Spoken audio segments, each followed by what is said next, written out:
শহীদ আবু সাইদের কবর জিয়ারতের মধ্য দিয়ে জামায়াতের আমিরের উত্তরাঞ্চলে দ্বিতীয় দিনের প্রচারণা শুরু। গাইবান্ধায় সমাবেশ শেষে যাবেন বগুড়ায়।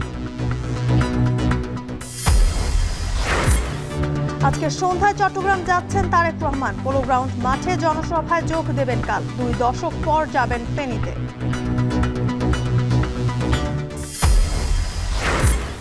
ঝুঁকিপূর্ণ ভোট কেন্দ্রে মাত্র 25,000 বডি ক্যাম্প পাচ্ছে পুলিশ। অনলাইনে নজরদারি সম্ভব 15,000-এ। সব কেন্দ্র আওতায় আনার তাগিদ।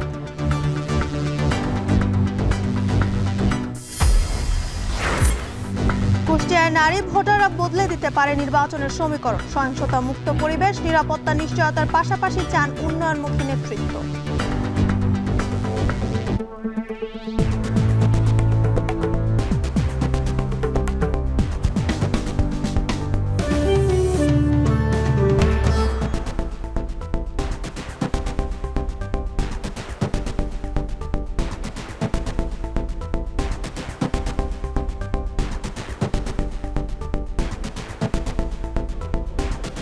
স্বাগত এখন জনপদে। পুরো আয়োজনে আপনাদের সঙ্গে আছি আমি জানসিন জ্যোতিকা।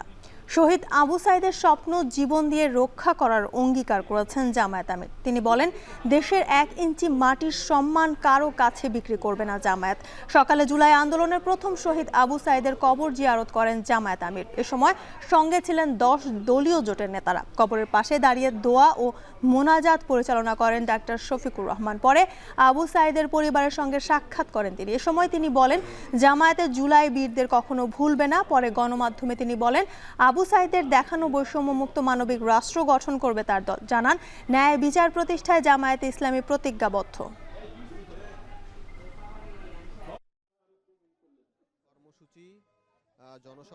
আপনারা ভালোবাসা দিয়ে, এই শহীদ পরিবারকে ভালোবাসা দিয়ে আমাদেরকে এখানে গ্রহণ করেছেন। আল্লাহ তাআলা এই পরিবারের এবং তাদের উসিলায় এই এলাকার সমস্ত মানুষের মর্যাদা বৃদ্ধি করে দেন। আমরা অঙ্গীকার ব্যক্ত করছি, শহীদ আবু সাইদ এবং তার সঙ্গীরা যারা জীবন দিয়ে আমাদেরকে রেডি করে গিয়েছেন, আমাদের ঘাড়ে তারা যে দায়িত্বের বোঝা রেখে গিয়েছেন, যে আমানতের বোঝা রেখে গিয়েছেন, তাদের মতো আমরা জীবন দিয়ে তাদের সেই আমানত রক্ষা করার জন্য আমরা লড়ে যাব ইনশাআল্লাহ। 2 দিনের উত্তরাঞ্চল সফরে দ্বিতীয় দিনে বগুড়া যাচ্ছেন জামায়াতের আমির ডাক্তার শফিকুর রহমান। দুপুরে শহরের আলতাফুন্নেসা মাঠে আয়োজিত জনসভায় বক্তব্য রাখবেন তিনি।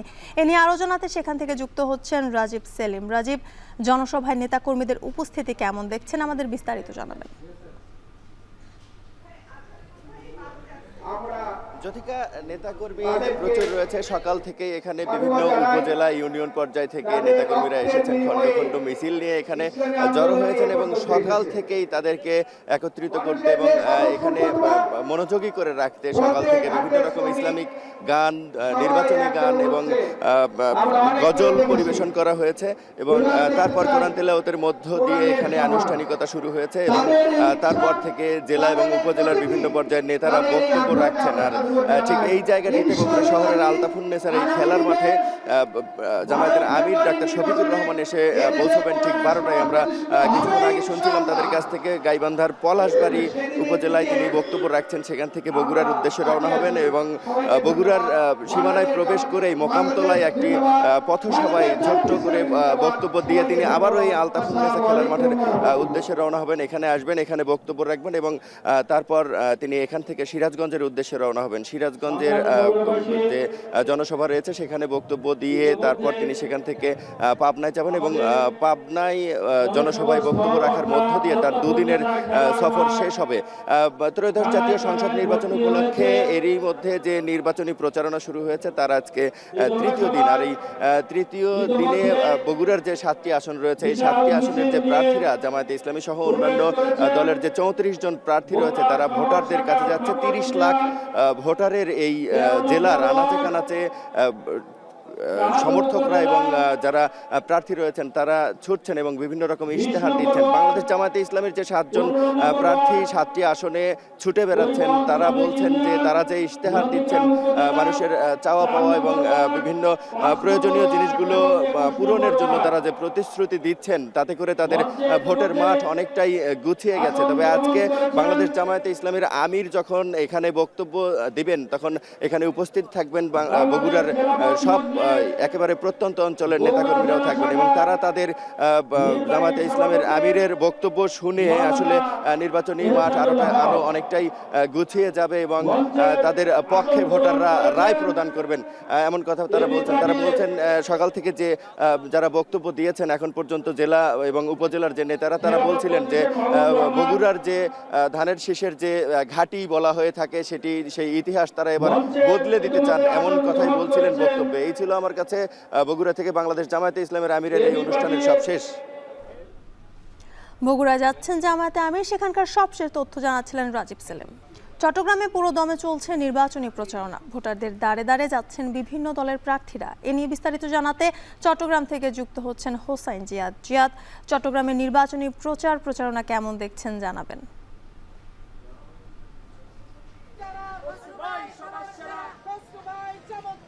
জ্যোতিকা, মূলত চট্টগ্রামের যে 16টি সংসদীয় আসনের প্রায় 110 জন প্রার্থী এবং সব প্রার্থী বলা যায় যে নির্বাচনের প্রচারণায় তৃতীয় দিনে সকাল থেকে মাঠে নেমে পড়েছেন। আমি যেখানে আছি সেটি চট্টগ্রাম 11 আসন, যেখানে বিএনপির পক্ষে লড়ছেন স্থায়ী কমিটির সদস্য আমির খসরু মাহমুদ চৌধুরী, তিনি এবং জামাতের প্রার্থী হিসাবে এখানে আছেন সাবেক এই ওয়ার্ডেরই কাউন্সিলর শামসুল ইসলাম, অর্থাৎ দুজনেই শক্ত প্রার্থী এবং এই আসনটি চট্টগ্রামের অন্যতম গুরুত্বপূর্ণ একটি আসন, কারণ এই বন্দর এবং পতেঙ্গা এই আসনটিতে কিন্তু চট্টগ্রাম সহ সারা দেশের অর্থনীতির যে প্রাণকেন্দ্র চট্টগ্রাম বন্দর, সেই চট্টগ্রাম বন্দর অবস্থিত। পাশাপাশি চট্টগ্রাম শাহ আমানত বিমানবন্দর থেকে শুরু করে আগ্রাবাদের যে বাণিজ্যিক এলাকার যে স্থাপনাগুলো, বিশেষ করে ব্যাংক পাড়া বা অফিস পাড়া হিসাবে পরিচিত, পুরোটা এই এলাকা এই সংসদীয় আসনে পড়েছে। ফলে এই এলাকার অর্থনৈতিক গুরুত্ব চট্টগ্রামের, শুধু চট্টগ্রাম নয় সারা দেশের জন্য এই এলাকাটির অর্থনৈতিক গুরুত্ব রয়েছে। ফলে এই জায়গায় সড়ক সংস্কার থেকে শুরু করে জলাবদ্ধতা নিরসন, এবং আমরা জানি এই এলাকা বেশ ঘিঞ্জি এলাকা এবং এখানে অসংখ্য মানুষের বসবাস। এই এলাকাকে ঘিরে আসলে বাণিজ্যিক উন্নয়ন বা প্রশাসনিক বিকেন্দ্রীকরণের যে দাবিটি রয়েছে সাধারণ মানুষের, পাশাপাশি এখানকার আর্থসামাজিক উন্নয়নের বিষয়গুলো রয়েছে। আপনি দেখছেন যে পুরুষদের পাশাপাশি নারীরাও কিন্তু বেশ সরব, এবং আমরা দেখছি যে নির্বাচনের মাঠে আমির খসরুর যারা অনুসারী রয়েছেন, বিএনপির যারা নারী কর্মী রয়েছেন, তারাও কিন্তু একই সাথে মাঠে নেমেছেন, ভোট চাচ্ছেন, মানুষের দ্বারে দ্বারে যাচ্ছেন এবং তারা আসলে তারেক জিয়ার যে ঘোষিত 31 দফা, বিএনপির যে 31 দফা, সেটি সাধারণ মানুষের কাছে তুলে ধরছেন এবং একই সাথে রাষ্ট্র সংস্কারের কথা বলছেন। গত সময়ে যে দুর্নীতি লুটপাট হয়েছে, সেই দুর্নীতি লুটপাটের বিপরীতে তারা কিভাবে আসলে উন্নয়ন কার্যক্রম পরিচালনা করবেন, চট্টগ্রামের এই আসনটিকে কিভাবে প্রশাসনিক বিকেন্দ্রীকরণ করে রাষ্ট্রের সাথে মিল করবেন, সেই বিষয়গুলো আসলে মানুষের কাছে তুলে ধরছেন। পাশাপাশি সাধারণ মানুষকে আমরা দেখছি যে প্রার্থী বা প্রার্থীর অনুসারীদের কাছে পেয়ে তাদের দীর্ঘদিনের যে দুর্ভোগ, জলাবদ্ধতার দুর্ভোগ, সড়কের যে দুর্ভোগ, বেঁচে থাকার যে দুর্ভোগ, সেই বিষয়গুলো তুলে ধরছেন এবং সেবা প্রাপ্তি যাতে সহজ হয়, বিশেষ করে কাউন্সিলর অফিস থেকে সিটি কর্পোরেশন অফিস, সেই বিষয়গুলো আসলে জনসাধারণ তুলে ধরছেন এখানে। চট্টগ্রামে নির্বাচনী প্রচারণার সবশেষ খবর জানাচ্ছিলেন সহকর্মী হোসাইন জিয়াদ। নির্বাচনী প্রচারণায় আজ সন্ধ্যায় চট্টগ্রাম যাচ্ছেন তারেক রহমান। নির্বাচন সামনে রেখে তারেক রহমানের এই সমাবেশ ঘিরে তৃণমূল থেকে কেন্দ্র পর্যন্ত নেতাকর্মীদের মধ্যে এখন নতুন উৎসাহ উদ্দীপনা, প্রস্তুতি, প্রত্যাশা ও রাজনৈতিক হিসাব নিকাশে মুখর পুরো চট্টগ্রাম। আরও জানাচ্ছেন ফয়সাল করিম। উক্ত মহাসমাবেশে প্রধান অতিথির বক্তব্য রাখবেন বিএনপির চেয়ারম্যান। এবার জাতীয় নির্বাচন সামনে রেখে চট্টগ্রামে উত্তাপ ছড়াচ্ছে বিএনপির 25 জানুয়ারির সমাবেশ। রাজনীতিতে আবারও আলোচনায় পোলো গ্রাউন্ড মাঠ। দীর্ঘ 14 বছর পর বিএনপির কোনো প্রধান নেতার আগমন ঘটছে ঐতিহাসিক এই মাঠে। দলটির প্রয়াত চেয়ারপারসন বেগম খালেদা জিয়া 2012 সালে এই পোলো গ্রাউন্ড মাঠেই জনসমাবেশে বক্তব্য দিয়েছিলেন। তার প্রায় 1.5 দশক পর একই মাঠে দলের চেয়ারম্যান হিসেবে বক্তব্য দেবেন তার সন্তান তারেক রহমান। উচ্চ পর্যায়ের নেতা থেকে সাধারণ কর্মী সবার মাঝে দেখা দিয়েছে ব্যাপক উৎসাহ উদ্দীপনা। আমরাও ব্যাপক হারে মানুষের কাছে আমাদের আহ্বানটা পৌঁছিয়ে দেব, উনি যে আসছে সেই সংবাদটা জানিয়ে দেব। অনেক হিন্দুরা কিন্তু ভীত, তো এই যে এই ভীতিকর পরিবেশ থেকে কাটিয়ে ওঠার জন্য যে তারেক রহমানের আগমন, এটা একটি নতুন বার্তা দেয়। মাঠে চলছে সুবিশাল মঞ্চের প্রস্তুতি। প্রাধান্য পাচ্ছে আশপাশের কয়েক কিলোমিটার এলাকা ঘিরে শৃঙ্খলা ও সমাগম নির্বিঘ্ন করার বিষয়টি। নেতাদের দাবি, সমাবেশে 10 লক্ষাধিক মানুষের সমাগম ঘটাতে চান তারা মনে করেন তারেক রহমানের এই সফর সংসদ নির্বাচনকে সামনে রেখে দলের প্রচার প্রচারণায় যেমন গতি আনবে, তেমনি তৃণমূলের রাজনীতিতে যোগ করবে নতুন গতি ও ঐক্যের বার্তা।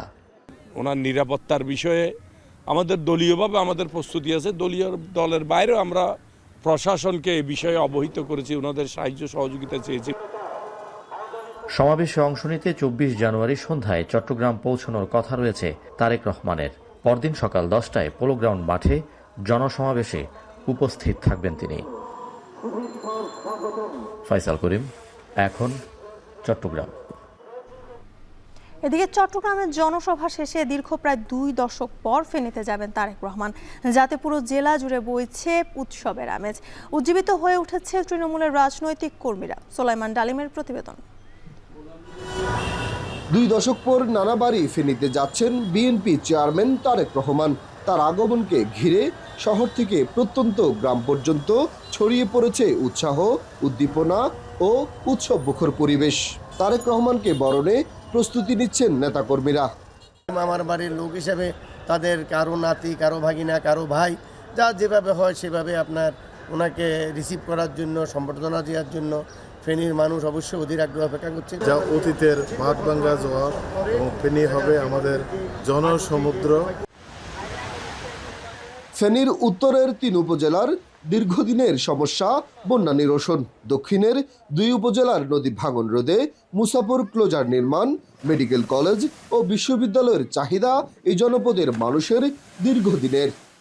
বন্যার নিয়ন্ত্রণের জন্য যে সকল কার্যক্রম যেন উনি ফেনীকে প্রায়োরিটি দিয়ে এই কাজগুলো করে।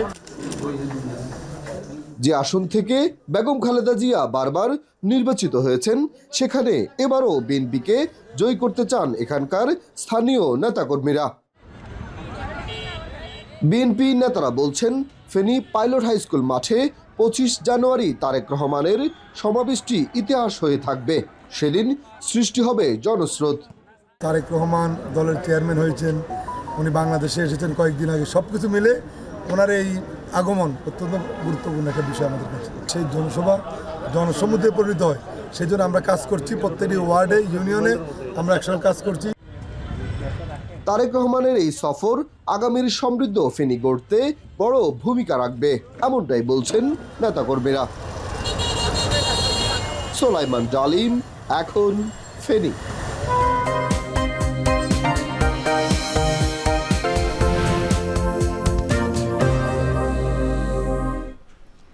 ৬,১১৬.13 বর্গ কিলোমিটারের জেলা রাঙামাটি। 10 উপজেলা, 50টি ইউনিয়ন ও 2 পৌরসভা নিয়ে গঠিত দেশের 299 নম্বর সংসদীয় আসন। এই জেলায় একটি আসনে প্রতিদ্বন্দ্বিতা করছেন বিভিন্ন দলের 7 জন প্রার্থী। নির্বাচিত প্রতিনিধিদের কাছে থেকে সংঘাতমুক্ত পাহাড়ি জনপদ চায় এই অঞ্চলের ভোটাররা। এ নিয়ে বিস্তারিত জানাতে রাঙামাটি থেকে যুক্ত হচ্ছেন জিয়াউর রহমান জুয়েল। জুয়েল, রাঙামাটিতে ভোটারদের প্রত্যাশা পূরণে কি বলছেন প্রার্থীরা, জানাবেন।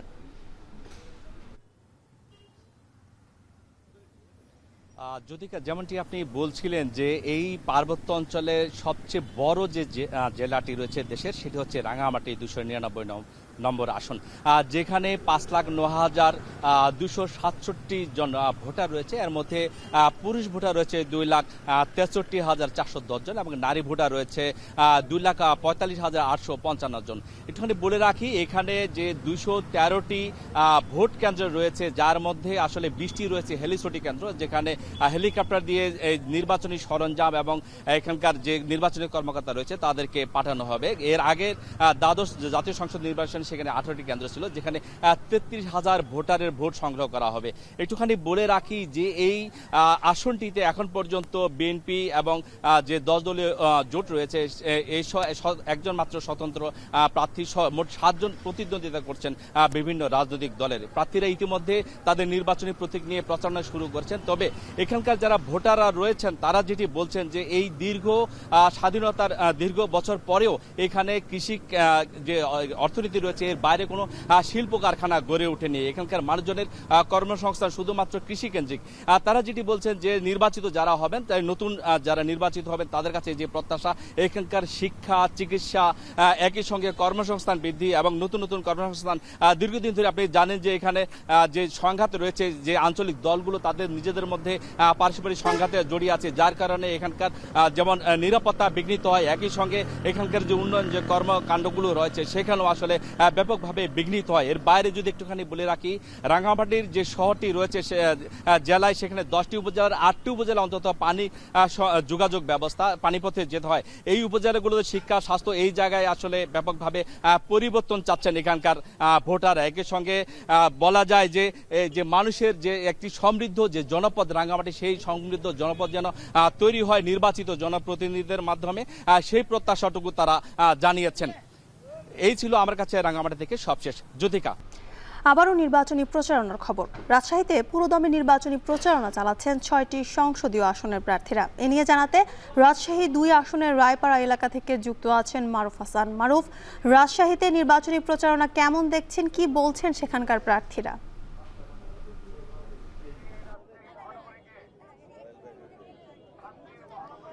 জ্যোতিকা, সকাল থেকে কিন্তু রাজশাহীতে যে প্রচারণা কার্যক্রম সেটি কিন্তু শুরু হয়ে গেছে। আজকে 2 নং আসনে যেটি বিএনপি পদপ্রার্থী, মনোনীত পদপ্রার্থী মিজানুর রহমান মিনু কিন্তু আজকে রায়পাড়ায়, এটি মূলত 1 নম্বর ওয়ার্ড থেকে শুরু করে তিনি তার যে প্রচারণা কার্যক্রম সেটি কিন্তু শুরু করেছেন। এবং কিছুক্ষণ আগে কিন্তু এখানে তিনি এসে তার যে নেতাকর্মী এবং এখানে যারা ভোটার আছেন তাদের সঙ্গে সরাসরি তিনি কথা বলছেন। পাশাপাশি এখানে এই আসনেই কিন্তু জামাতের মনোনীত প্রার্থী অধ্যাপক ডাক্তার মোহাম্মদ জাহাঙ্গীর আলম তিনিও কিন্তু নির্বাচন এখানে অংশগ্রহণ করবেন। পাশাপাশি এখানে একজন স্বতন্ত্র প্রার্থীও আছে। সর্বমোট 6 জন প্রার্থী কিন্তু এই আসনে আছে। এটি কিন্তু রাজশাহীর যে 6টি আসন আছে তার মধ্যে একটি গুরুত্বপূর্ণ আসন, কারণ এটি সদর আসন।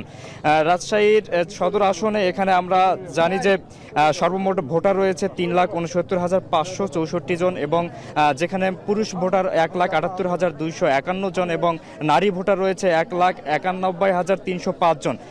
এখানে রাজশাহীর রাজপাড়া এবং বোয়ালিয়া থানা মিলে মূলত এখানে এই আসনটি 2 নং আসনটি, এবং যেখানে রাজপাড়া থানায় পুরুষ ভোটার আছে 76,392 জন, নারী ভোটার 81,428 জন এবং এখানে বোয়ালিয়া থানায় পুরুষ ভোটার 1,01,859 জন, নারী ভোটার 1,09,877 জন।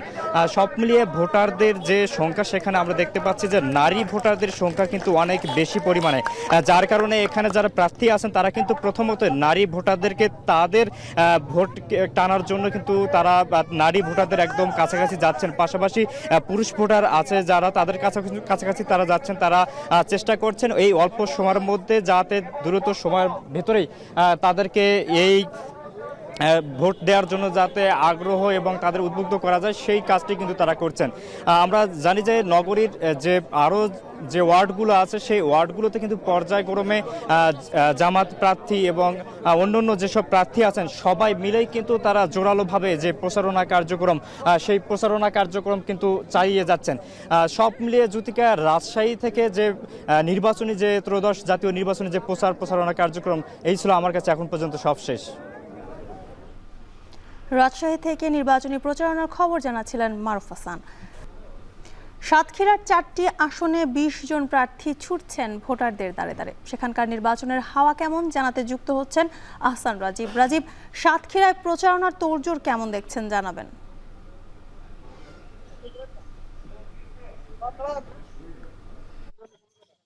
জ্যোতিকা, সাতক্ষীরাতে গত 21 তারিখের পরে যে প্রতীক বরাদ্দ হয়েছে, প্রতীক বরাদ্দের পরপরই কিন্তু প্রার্থী যারা রয়েছেন তারা কিন্তু তাদের যে প্রচারণা কার্যক্রম সেটি শুরু করেছেন। সকাল থেকে রাত পর্যন্ত তারা কিন্তু এই প্রচারণা কার্যক্রম চালাচ্ছেন। এর ভিতরে সাতক্ষীরা 4টি যে আসন রয়েছে, একেবারে দুর্গম এলাকা থেকে শুরু করে প্রত্যন্ত উপকূলীয় অঞ্চলে যে সমস্ত প্রার্থীরা রয়েছেন সেখানে কিন্তু তারা সেই গ্রামগুলোতে ছুটে যাচ্ছেন। একই সাথে সাতক্ষীরা শহরের যে সমস্ত এলাকা রয়েছে প্রত্যেকটা অলিগলিতে কিন্তু আমরা দেখেছি প্রার্থীরা কিন্তু তারা সেই সমস্ত এলাকাগুলোতে ভোটারদের কাছে কাছে যাচ্ছেন। আমরা এখন রয়েছি সাতক্ষীরা সদরের যে মুসলিমা আদর্শ একাডেমি মাঠ রয়েছে, এই মাঠে এখানে কিছুক্ষণ পরে এখানে জামাত মনোনীত যিনি প্রার্থী রয়েছেন মুহাদ্দিস আব্দুল খালেক, তার নির্বাচনী এই সমাবেশ চলছে। এখানটাই কিছুক্ষণ পরেই তারা শ্রমিক সমাবেশের আয়োজন করেছেন এবং এইখানকার যারা শ্রমিক সংগঠনের যারা নেতৃবৃন্দ রয়েছেন তারা কিন্তু ইতিমধ্যেই মাঠে আসতে শুরু করেছেন এবং কিছুক্ষণ পরেই তাদের যে নির্বাচনী জনসভা সেটি এখানে শুরু হবে। একইভাবে জেলার অন্যান্য এলাকাগুলোতে তালা, কলারুয়ার, সাতক্ষীরা 1 আসন, সাতক্ষীরা 2 আসন এবং সাতক্ষীরা 3, 4 সবগুলো আসনেই কিন্তু আমরা দেখেছি যে প্রচারণা কিন্তু জমে উঠেছে অনেকটা এবং প্রার্থীরা কিন্তু প্রত্যেকটা ভোটারের দ্বারে দ্বারে দেওয়ার চেষ্টা করছেন এবং যতটুকু সময়ের মধ্যে তারা মানে পাচ্ছেন, দিনের থেকে সকাল থেকে শুরু করে রাত পর্যন্ত তারা কিন্তু ভোটারদের কাছে যে তাদের যে দাবি, তাদের যে প্রত্যাশা রয়েছে সেটি পূরণের আশ্বাস দিয়ে তারা কিন্তু ভোট প্রার্থনা করছেন। একই সাথে দীর্ঘদিন কিন্তু সাতক্ষীরায় একটি এখানে জামাত অধ্যুষিত এলাকা হিসেবে পরিচিত, যে কারণে এখানে জামাতের প্রার্থীদের আমরা দেখেছি যে জামাতের প্রার্থীরা তারা বেশ জোরে সোরে এখানে প্রচারণায় নেমেছেন। অন্যান্য দলের বিশেষ করে বিএনপি যারা প্রার্থী রয়েছেন তারাও এখানে জনসমাবেশ সহ নানা কার্যক্রম কিন্তু করছেন। তো সব মিলিয়ে সাতক্ষীরায় প্রচারণা এখন বেশ জমে শুরু করেছে। একই সাথে এখানকার প্রার্থীরা তারা ভোটের মাধ্যমে তারা বিজয়ী হয়ে আসবেন এমনটি তারা প্রত্যাশা করছেন। তো সব মিলিয়ে এই ছিল আমার কাছে সাতক্ষীরা থেকে প্রচারণার সবশেষ তথ্য। জ্যোতিকা।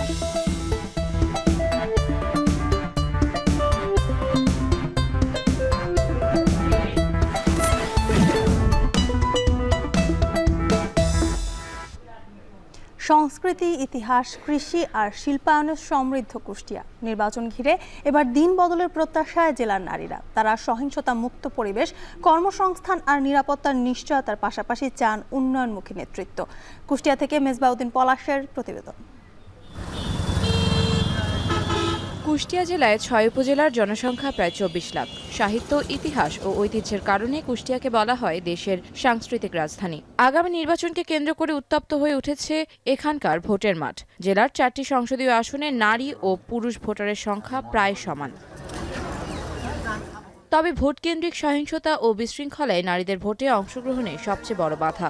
নারী ভোটাররা বলছেন, নিরাপদ পরিবেশ না থাকায় ভোট কেন্দ্রে যেতে ভয় পান অনেক নারী। নারীকে যারা সব কাজে মানে বৈষম্য থাকবে না আর কি নিরাপত্তা দিবে, আমরা এরকম প্রার্থীকেই চাই। এমন যোগ্য প্রার্থীকে নির্বাচন করব যাতে নারীদের কর্মসংস্থান সম্পর্কে তারা মানে বিবেচিত থাকে। নারীর উদ্যোক্তারা বলছেন, নারী বান্ধব হবার পাশাপাশি উদ্যোক্তা বান্ধব হলে তা সামাজিক স্থিতিশীলতা আনতে সহায়ক হবে।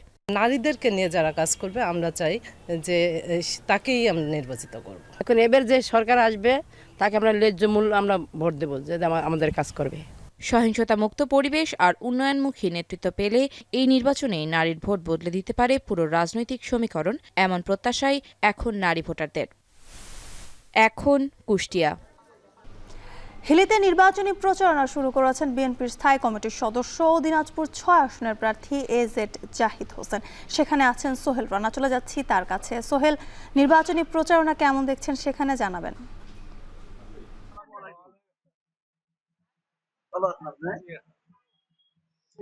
জেটিকা, বেশ জমে উঠেছে। তৃতীয় দিনের মতো আজকে নির্বাচনী প্রচারণা চলছে সারা দেশে। সেই ধারাবাহিকতায় দিনাজপুর 6 আসনে যে নির্বাচনী প্রচারণা সেটি কিন্তু জমে উঠেছে। আমরা দেখেছি কিছুক্ষণ আগেই দিনাজপুরের বিরামপুর যে উপজেলা রয়েছে সেই উপজেলার কচুয়া মির্জাপুর এলাকায় কিন্তু বিএনপির যে স্থায়ী কমিটির সদস্য ডাক্তার এজেড জাহিদ হোসেন এই আসনে কিন্তু ধানের শীষের প্রার্থী, তিনি কিন্তু প্রচারণা চালাচ্ছেন এবং সেই জায়গাটিতে আমরা রয়েছি। আমরা একটু দেখানোর চেষ্টা করবো যে আসলে এই জায়গাটি আদিবাসী অধ্যুষিত একটি এলাকা। এই জায়গাতে আদিবাসী এলাকা হবার কারণে যারা আদিবাসী সম্প্রদায়ের লোক রয়েছেন তারা কিন্তু বেশ উচ্ছ্বাসিত তাকে পেয়ে। আসলে তিনি একজন জাতীয় নেতা হবার কারণে তার প্রতি আসলে আস্থার জায়গাটি এই আসনে কিন্তু মানুষের তৈরি হয়েছে। তবে এই জায়গাটি একটি প্রশ্ন রয়েছে যেটা, সেটি হচ্ছে যে আসনটি কিন্তু আমরা বিগত সময়ে যেটি দেখেছি যে এটি একটি জোটের আসন। এই জোটের আসন হবার কারণে বিগত সময়গুলোতে জামাতের যে প্রার্থী তাদেরকে বিএনপি পক্ষ থেকে সমর্থন দেওয়া হতো। এখন সেই প্রেক্ষাপটটি চেঞ্জ, এবারে কিন্তু প্রেক্ষাপট পুরোটাই ভিন্ন। এখানে কিন্তু জামাতের একজন প্রার্থী রয়েছেন যিনি আনোয়ারুল ইসলাম, তিনি কিন্তু দাঁড়িপাল্লায় নির্বাচন করছেন। এছাড়া বিএনপির স্থায়ী কমিটির যে সদস্য ডাক্তার এজেটেম জাহিদ হোসেন, তিনি ধানের প্রার্থী নির্বাচন করছেন। এই যে লড়াইটি বেশ জমজমাট বলা চলে, জমে উঠেছে এই আসলে। আমরা যেটি খেয়াল করছি যে আসলে প্রতিশ্রুতির যে ফুলঝুরিতে প্রার্থীরা থেমে থাকে, সেই জায়গা থেকে কিন্তু বেরিয়ে আসার জন্য কিন্তু ভোটাররা বারবার কিন্তু প্রার্থীদের কাছে বলছেন যে আমরা প্রতিশ্রুতির মধ্যে থাকতে চাই না, আপনাদের যে প্রতিশ্রুতি সেগুলো কিন্তু যেন তারা না চায়, সেই জায়গা থেকে কিন্তু তাদের দাবি রয়েছে। এবং বিশেষ করে এই আসনটি কিন্তু বেশ বড় একটি আসন। জিতিকা, নির্বাচনী প্রচারণার খবর জানাচ্ছিলেন সোহেল রানা। গুলশানে বিএনপি নির্বাচন পরিচালনা অফিসে কথা বলছেন দলের নির্বাচন পরিচালনা কমিটির মুখপাত্র ও বিএনপি চেয়ারম্যানের উপদেষ্টা মাহদি আমিন। সরাসরি চলে যাচ্ছি সেখানে। 11টি বিষয়ের উপর 1 মিনিটের রিলস বানানোর যে প্রতিযোগিতা শুরু হয়েছিল, সেখানে দেশব্যাপী প্রায় 2,500-এর উপর খুব ক্রিয়েটিভ বেশ কিছু সাবমিশন হয়েছিল।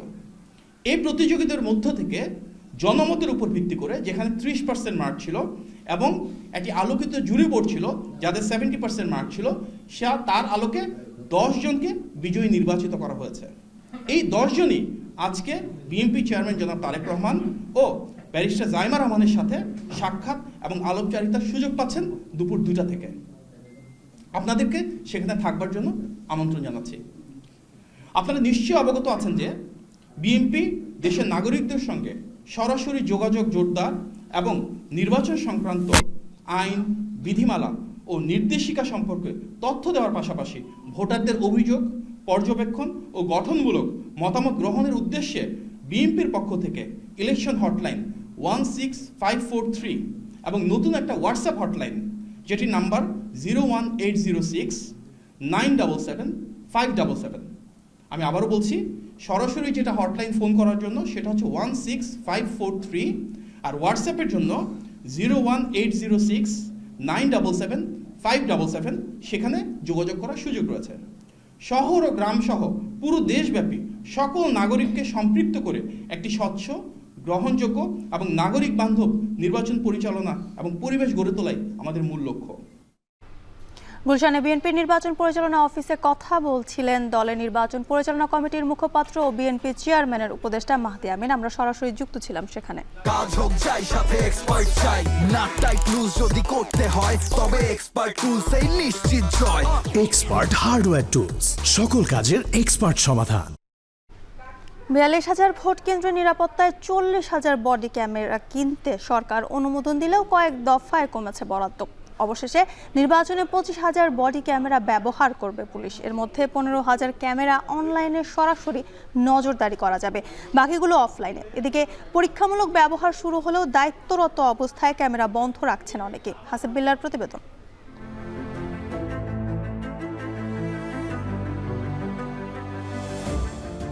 প্রযুক্তির ছোঁয়ায় বদলে যাচ্ছে অপরাধ দমনের কৌশল।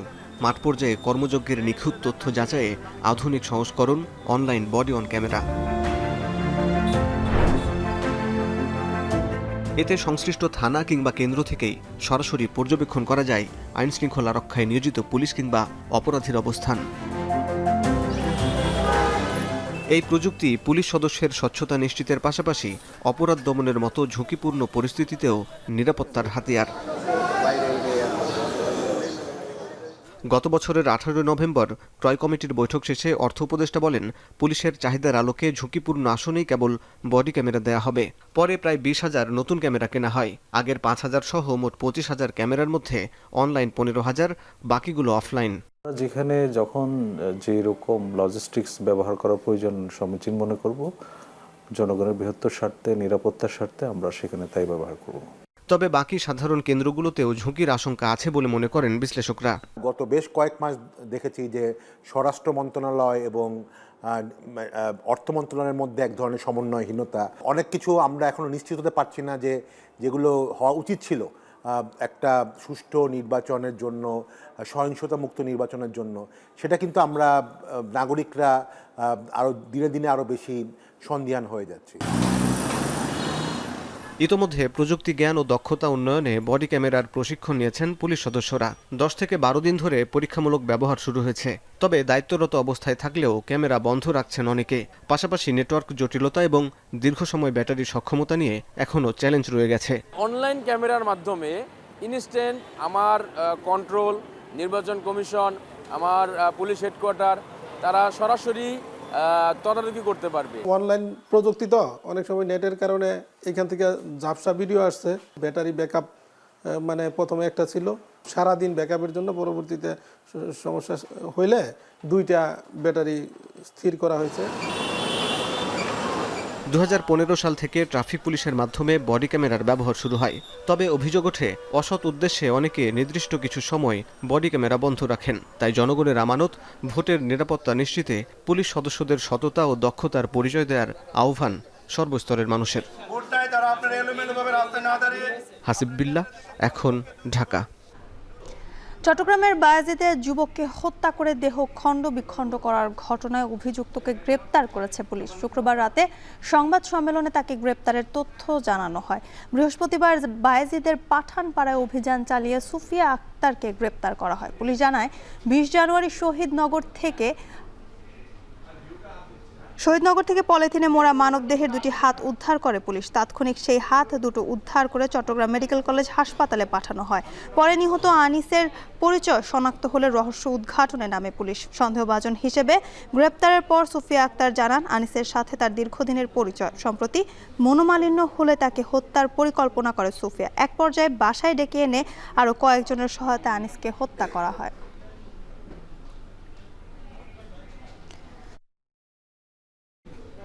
শেষ করছি এখন জনপদে, তার আগে শিরোনামগুলো আরও একবার। শহীদ আবু সাইদের কবর জিয়ারতের মধ্য দিয়ে জামায়াতের আমিরের উত্তরাঞ্চলে দ্বিতীয় দিনের প্রচারণা শুরু। গাইবান্ধায় সমাবেশ শেষে যাবেন বগুড়ায়।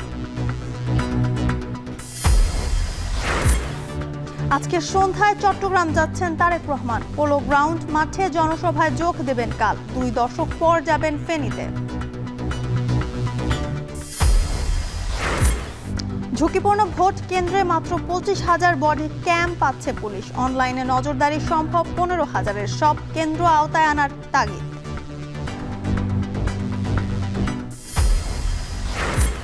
কুষ্টিয়ায় নারী ভোটাররা বদলে দিতে পারে নির্বাচনের সমীকরণ। সহিংসতা মুক্ত পরিবেশ, নিরাপত্তা নিশ্চয়তার পাশাপাশি চান উন্নয়নমুখী নেতৃত্ব। এই ছিল এখন জনপদ। এখন টেলিভিশন ওয়েবসাইটে দেখতে ভিজিট করুন এখন.tv। এছাড়া ফেসবুকে দেখতে ভিজিট করুন facebook.com/tv.এখন এবং ইউটিউবে দেখতে ভিজিট করুন youtube.com/c/echontv।